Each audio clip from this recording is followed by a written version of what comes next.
It takes about a 2-mile boat ride through these bright blue waters to get to the edge of the coral reef. Reef systems in Cuba, for the most part, are absolutely the most pristine in the entire Caribbean.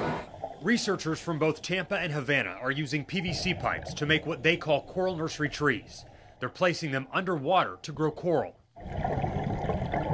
Coral reefs, they cover 2% of the ocean bottom, yet they're responsible for 25% of all the life in the ocean. So you can imagine if you're going to work on conservation in the ocean, coral reefs are a good investment in your resources to get a huge return. The video you're looking at, both above and below the water, was all shot by the team from Tampa. They're documenting this historic trip and partnership that's flourishing despite any kind of language barrier. Water, there is no language barrier. So we work super underwater together. So our scientists and their scientists are an amazing, unstoppable group when you put them underwater. The partnership to study the reefs in these waters off the coast of Havana is historic. It is the first agreement between a U.S. aquarium and the aquarium here in Cuba.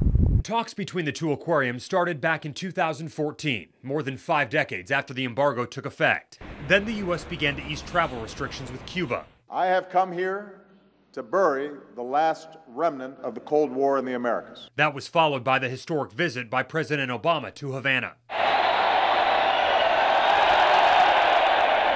And the Tampa Bay Rays traveled to Cuba to play the first exhibition game with the Cuba national team in 17 years.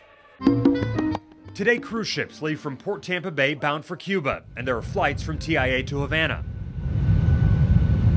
The National Aquarium's partnership adds to this evolving relationship between Tampa and the island nation. It's just an isolated island that is hoping now to be not isolated, and we share